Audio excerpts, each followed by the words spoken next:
Bonjour à tous, nous sommes aujourd'hui au salon Caprin-Caprinov en présence du président de GAEC et Société, M. Grégory Nivelle, et de son directeur, M. Jean-Louis Chandelier. Bonjour. Merci d'être présent. Donc aujourd'hui, nous présentons les travaux de GAEC et Société, qui est une association loi 1901 qui défend et promeut les sociétés agricoles depuis 1961. Monsieur Grégory Nivelle, vous êtes éleveur dans les Deux-Sèvres depuis plus de 25 ans. Aujourd'hui, pouvez-vous nous partager les raisons qui donneraient envie aux jeunes agriculteurs de s'installer en GAEC, vu que vous êtes en GAEC à 4 associés? Oui, bonjour à tous. Aujourd'hui, les intérêts de s'installer en GAEC sont multiples. On a évidemment, bien sûr, l'intérêt de pouvoir développer son propre projet d'entreprise, malgré que l'on soit plusieurs sur une exploitation. On a un projet qu'on construit avec ses futurs associés. Il n'y a évidemment pas de lien de subordination. Tout le monde est un chef d'entreprise sur son exploitation. Tout le monde est son propre chef. L'intérêt également d'être en GAEC, c'est la possibilité d'avoir une vivabilité de son métier.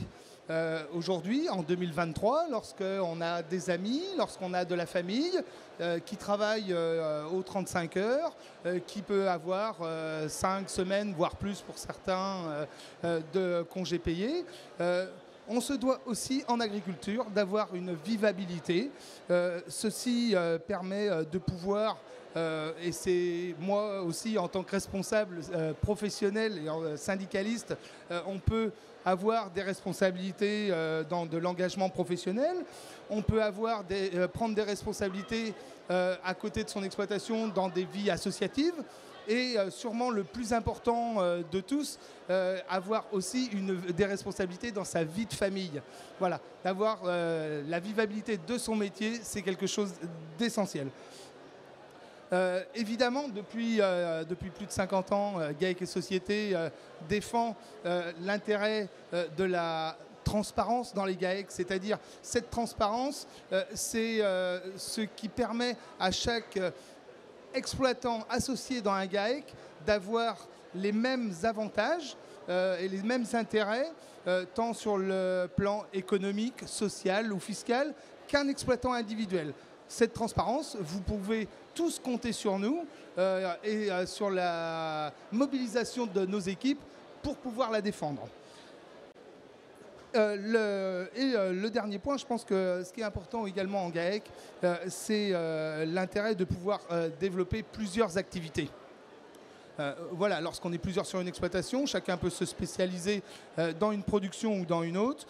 On peut également aller chercher de la production de valeur ajoutée. Très souvent, il peut nous venir à l'esprit de parler de transformation, de parler de vente directe. C'est des modèles qui sont souvent très développés dans les GAEC. Donc, l'intérêt en GAEC, c'est développer son projet économique en agriculture, être son propre chef, se donner du temps pour des activités extra-professionnelles, donc que ce soit pour la famille, le temps personnel, mais aussi pour l'activité et l'engagement syndical et associatif, et aussi la transparence GAEC. Mais donc ce que vous nous dites, c'est que même en élevage, on peut se donner du temps autre que la production agricole. Évidemment. Merci. Monsieur Jean-Louis Chandelier, vous êtes directeur de GAEC et Société. À votre tour, est-ce que vous pouvez nous partager les raisons pour lesquelles le GAEC est toujours adapté aujourd'hui réglementairement? Alors le GAEC et les autres sociétés, parce que le GAEC n'est pas la seule société en agriculture. Alors ce qui est important, c'est que les chiffres parlent d'eux-mêmes. 70% de la production agricole aujourd'hui est réalisée par des sociétés agricoles. Et ces sociétés agricoles regroupent environ 59% des agriculteurs. Donc c'est quand même énorme. Ensuite, quand on regarde l'installation, j'ai pris quelques chiffres, on a 54% des installations qui sont réalisées par des sociétés, enfin au sein de sociétés. Donc ça, c'est très important. Et dont 25%, Grégory parlait du GAEC, dont 25% réalisés au sein des GAEC. Donc un quart des agriculteurs s'installent en GAEC. Ensuite, 70% des installations en production laitière sont réalisées en GAEC, ce qui montre aussi tout l'intérêt de ces structures. Alors, la vraie... pourquoi? Quelles sont les raisons de ce succès? Quelles sont les raisons? L'idée, c'est de travailler, garder cet esprit local dans nos fabrications. Donc, de l'autre côté, vous allez pouvoir aussi trouver de la gigue de chevreau. Donc là, tout simplement coupée en tranches, cuite à la plancha, comme vous pourriez cuire chez vous à la poêle. Savoir que c'est une viande qui pourrait être consommée quotidiennement, en sachant que cette viande est très très maigre, très pauvre en matière grasse, à peu près 1,4 g de matière grasse au 100 g. Donc l'équivalent d'un filet de poulet sans peau, d'un lapin. Donc une viande... Alors c'est pas lui qui le fera, il a dit il faudra que ça se fasse, mais je dis oui, il faudra que ça se fasse. Donc je rappelle, c'est les jeunes aussi qui sont... ah non, non mais ils vont couper au montage. Sur une formation professionnelle de 2 ans. Donc c'est des jeunes qui sont emmenés demain... ça va durer combien de temps quoi? Donc c'est aussi l'intérêt de les former sur ces viandes et surtout c'est pas possible. Bon, allez, tu reprends à la... Il va reparler, non? Bah, j'espère pas. Reprends la question. Ouais. Moi, je réponds. On ne reprend pas la question, hein. Je reprends juste après la question. C'est bon? Donc concernant l'intérêt des sociétés, les chiffres parlent d'eux-mêmes. Aujourd'hui, on a 70% de la production agricole qui est réalisée par des sociétés, lesquelles sociétés regroupent 59% des agriculteurs. Donc c'est très important. Quand on regarde les chiffres de l'installation, on a 54% des installations qui sont réalisées en société et 25% des installations qui sont réalisées dans des sociétés de type GAEC. Donc ça veut dire qu'un quart des agriculteurs de demain seront en GAEC. Donc ça montre bien aussi l'intérêt. Et puis si on prend une production d'élevage très particulière, qui est la production laitière, eh bien on a 70% aujourd'hui des installations qui sont réalisées en GAEC, en élevage laitier. Donc ça représente quand même beaucoup de monde et ça montre tout l'intérêt des sociétés. Alors pourquoi cet intérêt justement? Qu'est-ce qui fait que les sociétés attirent les jeunes et les moins jeunes? Tout simplement, la société, en France, c'est, j'allais dire, une institution. On a aujourd'hui donc une étendue du choix sociétaire qui est très très importante. Et vous avez, en fonction des projets que vous souhaitez, vous aurez le choix. Si vous souhaitez vous installer à plusieurs sur une exploitation, vous faites un GAEC. Et là, vous aurez, comme l'a expliqué Grégory tout à l'heure, une possibilité d'être chef d'exploitation à plusieurs sur un GAEC. Si vous souhaitez être tout seul, eh bien à ce moment-là, l'agriculteur seul peut faire une EARL unipersonnelle. Ça marche aussi. Si vous souhaitez développer un projet de méthanisation, un projet de production en aval, eh bien vous avez la possibilité de faire, pourquoi pas, une SAS. Si vous souhaitez gérer le foncier, le GFA est fait pour vous. Vous avez toutes sortes d'offres comme ça en société qui permettent justement cette utilisation des sociétés. La deuxième raison, c'est que la société, elle a un gros atout sur la structuration de l'exploitation. La société, elle sert à financer, organiser et transmettre les exploitations agricoles. Alors sur le financement, ça peut être l'apport de capitaux extérieurs. Et là-dessus, c'est vrai que sur les capitaux extérieurs, on a beaucoup d'apports de capitaux familiaux qui sont ceux, ou maintien de capitaux sur les exploitations agricoles, qui sont souvent ceux de la famille. La société va servir en matière de transmission à faire une chose qu'on ne peut pas faire sans elle, c'est la transmission progressive des parts sociales. On peut quitter une société de façon progressive et céder progressivement au jeune qui va s'installer. Au fur et à mesure des financements dont il bénéficiera, au fur et à mesure, on cédera les parts sociales et petit à petit, il reprendra la totalité des parts de l'exploitation. Donc c'est très important de cette histoire de financement. Et puis en termes de structuration de l'exploitation, eh bien ça va structurer les différentes fonctions de l'exploitation. On va avoir une partie de l'exploitation, par exemple, qui va pouvoir être réalisée, l'activité agricole pourra être réalisée en société. C'est la société unipersonnelle ou c'est la société... c'est pas possible, quoi. Moi je t'entendais bien, moi. Enfin, moi je trouvais que il a augmenté les micros. C'est pas possible ça, t'as un retour son, c'est pas possible. Tu disais pas de conneries pourtant. Est-ce que tu veux qu'on aille voir l'animateur pour lui demander 10 minutes? Parce que là c'est pas... On n'y arrive pas quoi. pas sûr qu'il est... Alors, la question de la viande, donc, là, on passe en fait les questions de la viande. Pourquoi voilà, c'est 50% de chevreau, 50% de chèvre. Après, la chèvre, c'est toujours aussi une qualité de carrage. Sinon, on va parer ses mais on va voir Emeline, si on peut pas le faire dans le demi-heure. Enfin, quand il a fini, là, je pars. Ouais. On peut pas le faire après le déjeuner? Allez, il faut que Jean-Louis parte. Bah oui, je sais, mais tu pars à 14h. C'est ton train qui est à 14h. 14h15, un truc comme ça. Le pain, on a arrêté de... Je vais lui dire qu'il arrête dans... Ah oui, bah là c'est... Moi, je lui dis qu'il arrête dans le... Comment? C'est pas grave, mais c'était l'occasion quand même de saisir des données importantes. Tout à fait. Oui, c'est ça qui est toujours important. Oui, donc faut que tu partes à 13h30. Parce que là, ils sont en pleine animation, c'est compliqué de leur dire de se taire. L'intervention à 11h, on l'a faite à l'intervention. Ben oui, c'est ça. Parce que là, t'as vu. Merci. T'entends même pas ce que tu dis. Merci pour les jeunes. Mais vous avez monté le son, le son après. Le son, il est monté après. Oui, oui. Ouais, à la fin. Et après, il a reparlé plus fort. Non, bon. Mais en fait, sinon, on lui demande 10 minutes. Il va te la filer, la vidéo. Et le son, il va être moins que ça. Pas que le son de micro. Parce que là, en fait, avec lui, tu vas rien entendre. Le téléphone, il prend tout. Là, le micro, quand tu auras parlé, il va capter que le son ici. Oui, c'est ça. Non, mais c'est pas dit, le micro, je pense qu'il n'entend pas ce qu'il dit. Là. C'est Tu pas... veux- Non, je pense que le micro ne capte pas son son. Non, Mais c'est pour celui qui parle. Oui, c'est pour ça qu'on qu'on entend. entend. Un peu plus fort que ce que tu dis, tu entends l'oreille, t'as du mal à... Ouais, mais on entendra mieux. C'est pour ça qu'au téléphone, on fait ce qu'il filme, ça sert à rien.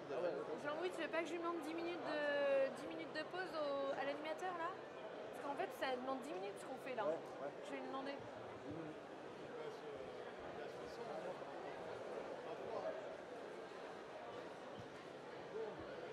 toute façon, je voulais intervenir à midi. Bien sûr, comme vous dites, ils sont médicaux, non, comme vous dites, c'est hier. Alors lui, il dit qu'il entend que nous, quoi. Je dis, le problème, c'est que nous, on n'arrive pas à se concentrer, à ce qu'on dit. Il dit, c'était un peu comme ça hier aussi. Ce qu'il y a, c'est que c'est surtout entre midi et deux. Nous, Il faut qu'on travaille aussi avec la même entente de zone de qualité.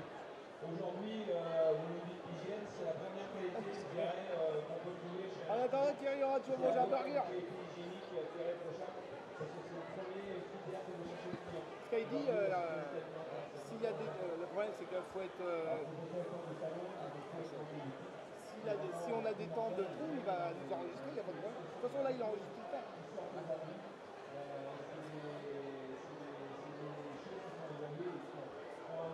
Allez où, Victoria?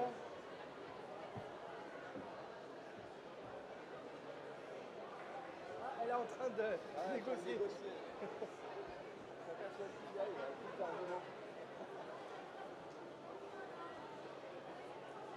Soit tu baisses ton micro. Ah, il a 5 minutes. Ça va pas donner grand-chose. Je sais pas ce que ça va donner.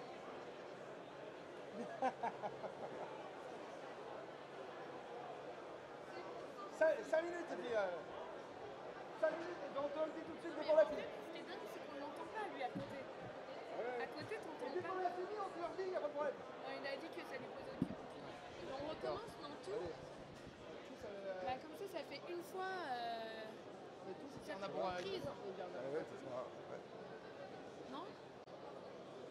Bon, Je trouve que ça serait Greg, plus. il était bien, non? Hein? Greg, il était bien tout à l'heure. Ah ben oui, Ouais, absolument. ok. Bon, maintenant, tu me reposes la question alors, et puis je réponds. Allez. Et c'est parti. Alors attends.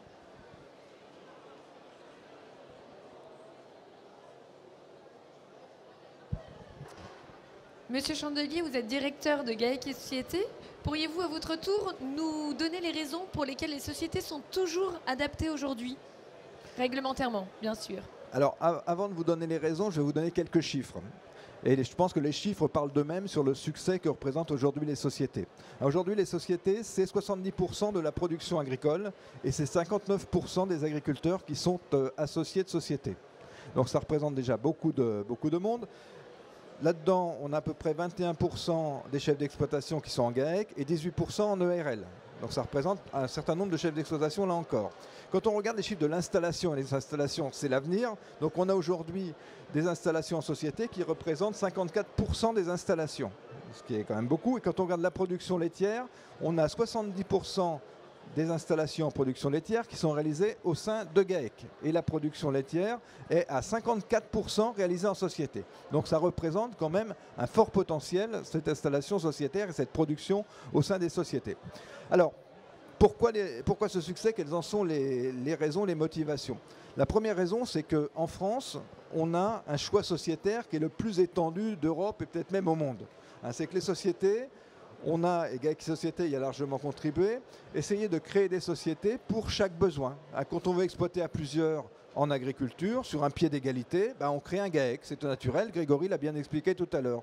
Quand on est tout seul, chef d'exploitation, et qu'on veut faire une société pour bénéficier, je vais y revenir, de l'intérêt de ces sociétés, on fait une ERL unipersonnelle. Quand on veut développer un projet en aval de l'exploitation ou un projet de diversification, on va faire pourquoi pas une SAS, une SARL, une société commerciale. Quand on veut gérer le foncier à plusieurs, ou quand on a un problème d'acquisition de foncier ou de transmission de foncier, on va créer un GFA. Donc les sociétés, cette étendue du choix sociétaire permet à chacun, à chaque projet de trouver sa réponse. Donc ça c'est intéressant, c'est peut-être la première motivation. La deuxième motivation, c'est que les sociétés sont utilisées pour structurer l'activité agricole et ce qui tourne autour de cette activité agricole. On dit toujours que la société est là pour financer, organiser, transmettre. Effectivement, la société, elle va permettre de financer par l'apport de capitaux qui va être bien sûr celui de l'agriculteur ou des agriculteurs associés, mais aussi, pourquoi pas, des membres de sa famille et pourquoi pas de tiers. Et ça va permettre de financer l'activité agricole et par cette association de capitaux. Ensuite, la société, elle va permettre d'organiser l'exploitation agricole et ce qui tourne autour de l'exploitation agricole. Je m'explique. Pour l'exploitation elle-même, on crée des sociétés d'exploitation agricole, des ERL, des GAEC, des SCA. En amont, sur le foncier, on va créer, organiser le foncier pour qu'il vive sa vie au sein d'un GFA, au sein d'une SCI. Et sur les activités d'aval de l'exploitation ou de prestation de services, pourquoi pas, on va les créer, une SAS, par exemple, pour gérer une activité de méthanisation, par exemple, pour gérer une activité de commercialisation. Et donc, on va comme ça structurer les différentes fonctions de l'exploitation et clarifier quelque part la gestion de l'exploitation. Ensuite, pourquoi les sociétés sont un succès? Parce que ces sociétés, on a de cesse que de les adapter constamment. C'est comme un tracteur, s'il n'est pas entretenu, il ne fonctionnera pas bien. Les sociétés, c'est pareil. Pour que les sociétés fonctionnent bien et répondent aux besoins des agriculteurs, il est nécessaire de les adapter, j'allais dire, constamment. Et on va s'adapter à quoi? Au changement de la réglementation. Quand on a une réglementation qui prévoit, par exemple, une épargne de précaution, je pense à la déduction pour épargne de précaution, on y applique la transparence des GAEC. Parce que les GAEC, on a besoin que chaque associé soit traité comme un exploitant individuel. Quand on a une évolution sociologique qui est, par exemple, et on l'a vu dans les années 2000, un besoin de reconnaissance des conjoints sur la même exploitation, chacun ayant son indépendance professionnelle, qu'est-ce qu'on fait? On réfléchit et on donne la possibilité, ce qui n'était pas possible auparavant, de créer des GAEC entre époux. Et là, on a une reconnaissance, c'est une reconnaissance très importante de l'indépendance professionnelle des épouses sur l'exploitation. Donc on s'adapte et on essaie que ces sociétés soient de plus en plus adaptées à l'exploitation. Voilà. Et tout ça, c'est grâce à quoi? Grâce au fait qu'on soit une organisation professionnelle agricole et qu'au sein de cette organisation professionnelle agricole, on ait une alliance entre des responsables professionnels engagés qui connaissent le terrain, comme Grégory par exemple, et tout le conseil d'administration de GAEC et Société, mais également le fait d'avoir au sein de cette organisation professionnelle des experts, des techniciens, des ingénieurs qui, eux, vont traduire en échangeant avec les responsables professionnels les besoins et intervenir auprès des ministères, auprès de l'Union européenne. On est intervenu pour la transparence des GAEC par exemple il y a quelques années, en 2015. On a eu une remise en cause de cette transparence par la Cour de justice. On est intervenu pour que cette transparence puisse s'appliquer dans la nouvelle PAC.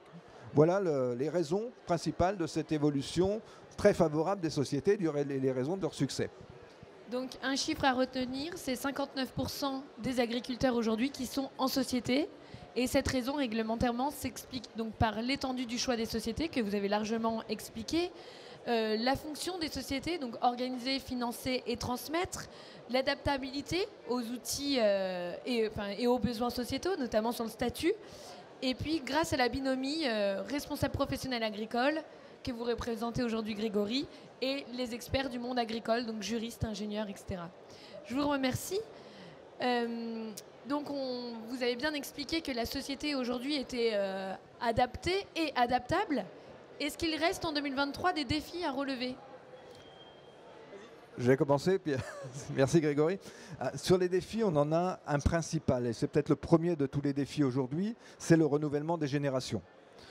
On entend dire qu'il va y avoir entre 100 000 et 150 000 agriculteurs qui vont prendre leur retraite dans les 10 ans qui viennent, dans les 10-15 ans qui viennent. C'est énorme, on n'a jamais connu ça. C'est les conséquences du baby-boom des années 60. Donc le renouvellement des générations, il est capital. Surtout que, habituellement, le renouvellement des générations, il s'opère sur quoi ? Sur quel public ? On prend les fils ou filles d'agriculteurs. Or, aujourd'hui, quand on regarde les chiffres actuels, on a un fils ou une fille d'agriculteur sur 4 qui va s'installer.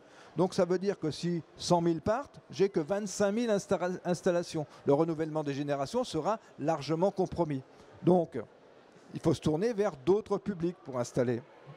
Et notamment, ceux qui frappent à la porte, ce sont ceux qu'on appelle, c'est pas très joli, mais les non issus du milieu agricole. Et ce public-là a envie d'être agriculteur. Et il n'est pas question, enfin pour nous en tout cas, de leur réserver des installations sur du maraîchage, sur 2 hectares, en zone périurbaine. On a des exploitations qui tournent et il faut les reprendre. Et ça, je pense que c'est important. Donc le défi, le principal défi, il va être celui-là, de donner les outils et les moyens pour ces personnes-là de s'installer. Et ça rejoint une chose très importante, c'est l'attractivité du métier. Parce que qu'il s'agisse d'ailleurs de fils ou filles d'agriculteurs ou qu'il s'agisse de personnes non issues du milieu agricole, c'est l'attractivité du métier qui va générer leur envie de s'installer. Effectivement, si on est agriculteur tout seul dans son coin, avec une occupation professionnelle 24 heures sur 24, qu'on a un revenu très faible, une retraite dont on ne parle même pas, qui sera très faible également, comment voulez-vous attirer des exploitants agricoles ? Donc là, on a vraiment quelque chose à faire dans ce domaine-là. Ça, c'est important, c'est peut-être la première grande raison. La deuxième raison, peut-être moins importante, mais quand même, c'est que l'agriculteur et l'agriculture va demain devoir faire face à de nombreuses transitions. Et ça a déjà commencé. Transition climatique, transition agroécologique, transition aussi sociologique. Et là, si on veut affronter ces transitions, il faut se doter de moyens. Et les sociétés permettent aussi de répondre à ces transitions. Quand on voit l'avalanche de normes que l'on peut subir, un agriculteur tout seul, il est noyé. À plusieurs, on y arrivera beaucoup mieux à gérer tout cela. Diversifier une activité, c'est plus difficile quand on est seul que quand on est plusieurs. Et donc là, l'agriculture de groupe apporte des solutions. Et puis, enfin, le troisième défi auquel est confrontée l'agriculture et auquel sont confrontées les sociétés agricoles, c'est démystifier la société. La société, souvent, elle est synonyme de mésentente. On entend parler des trains qui n'arrivent pas à l'heure, mais ceux qui arrivent à l'heure, on n'en parle jamais. La plupart des GAEC fonctionnent très bien. Et on est là pour en témoigner, fonctionne très bien, et quelques-uns, effectivement, ça fait beaucoup de bruit, vont se séparer, ne vont pas s'entendre. Et ça, effectivement, il faut qu'on lève cette ambiguïté, cette information fausse qui se répand depuis toujours d'ailleurs. Mais bon, voilà, ça c'est la première chose. La deuxième chose, Grégory en a parlé, je ne vais pas m'étendre beaucoup là-dessus, c'est le fait que pour développer un projet en société, on se dit que ce n'est pas possible à plusieurs. On ne peut pas développer son projet personnel dans une société, on va être plusieurs associés. Et ça, c'est faux. C'est faux. On arrive, et au contraire, beaucoup mieux à développer son projet personnel dans une société à plusieurs agriculteurs. Et pourquoi ? Parce qu'on va être plus libre. Et ça, c'est très important, mais je ne reviens pas sur ce que Grégory a expliqué dans son propos tout à l'heure. Donc aujourd'hui, vous nous dites qu'il y a un enfant d'agriculteur sur 4 qui s'installe. Ça veut dire qu'aujourd'hui, les sociétés sont composées aussi de personnes qui travaillent en famille, mais pas seulement. Et paradoxalement, les gens ont beaucoup d'a priori sur les sociétés. Aujourd'hui, quelles sont les solutions pour GAEC et Société pour démystifier cette mésentente en société ?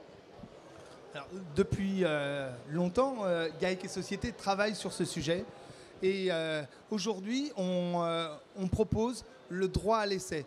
Donc le droit à l'essai est le moyen pour un jeune installé, enfin un futur installé, un porteur de projet, de pouvoir, entre guillemets, s'essayer avec les accueillants, avec les futurs associés. Pouvoir, pendant un an, construire le projet, voir s'il y a adéquation entre les hommes, si l'ensemble des futurs associés ont le même projet professionnel, voilà. Et au bout d'un an... Donc c'est un test à l'entente relationnelle des associés. Voilà. Alors voilà, c'est un test à l'entente, c'est un test à la construction d'un projet en commun. Et au bout d'un an, si les gens ont constaté une adéquation, ils peuvent continuer ou bien s'arrêter sans avoir fait les engagements financiers, les prises de capitaux et tout. Et pendant cette année, il y a également de prévu un accompagnement sur les relations humaines. C'est-à-dire, on se fait accompagner avec des personnes formées sur comment on échange avec ses collègues pour permettre une fluidité de l'information, pour pouvoir construire le même projet, voir si on a vraiment les mêmes intérêts. Il y a 10 ou 15 ans, en agriculture, on ne se posait pas la question de savoir si on se faisait accompagner par un nutritionniste pour l'alimentation de ses animaux, par un technicien grande culture pour le suivi de son blé ou de son maïs. Voilà. Mais par contre, sur les relations humaines, c'est vrai que ça ne coulait pas de source, mais de plus en plus, les agriculteurs se sont sensibilisés sur ce sujet et il y a de plus en plus de personnes qui font ces formations. Et GAEC et Société accréditent des collaborateurs sur ce sujet des relations humaines. Aujourd'hui, on est à plus de 50 personnes formées sur l'ensemble du territoire national. On continue d'accréditer des personnes et on encourage bien sûr toutes les OPA à pouvoir offrir ce service aux agriculteurs quand il y a une demande qui croît. Donc il s'agit bien d'un test au statut de chef d'exploitation à plusieurs avant l'installation. Tout à fait. Et donc de manière plus prosaïque et pour conclure nos échanges, pour les personnes qui nous écoutent, qui souhaiteraient s'installer en agriculture, auprès de qui peuvent-elles se renseigner pour s'installer en société? Et si elles cherchent un accompagnement humain pour les accompagner dans leur installation, comment peuvent-elles se renseigner? Alors, les structures sont assez nombreuses, mais forcément, la première structure qui pourrait offrir un accueil à ces futurs installés, à ces porteurs de projets, c'est le point accueil installation qui est juste à côté de nous au salon aujourd'hui Caprineuve. Ce point accueil installation accompagnera et orientera le jeune vers les structures adéquates pour construire son projet. Ensuite, GAEC et Société accompagne, forme énormément de collaborateurs sur l'ensemble du territoire français, tant sur les aspects humains, j'en ai parlé tout à l'heure, mais également sur les aspects techniques, juridiques, des collaborateurs d'un très grand nombre d'OPA. D'organismes professionnels agricoles. On pourrait citer les centres de gestion tels que accompagnement et stratégie, évidemment les chambres d'agriculture, le réseau syndical de la FNSEA ou des jeunes agriculteurs. Voilà, les OPA sont nombreuses, il ne faut surtout pas hésiter à prendre contact avec elles. Il y a des collaborateurs compétents qui peuvent accompagner tous les porteurs de projets là où ils en sont dans leur schéma avant leur installation. Je l'ai dit tout à l'heure, toutes ces OPA ont également des collaborateurs formés sur l'accompagnement sur les relations humaines. Voilà, ils sont de plus en plus nombreux et bien sûr au sein de toutes ces structures, on peut les rejoindre. Monsieur le Président et Monsieur le Directeur, je vous remercie pour ces explications sur les sociétés agricoles et le travail mené par GAEC et Société dans la défense et la promotion de l'agriculture de groupe. Merci beaucoup. Merci.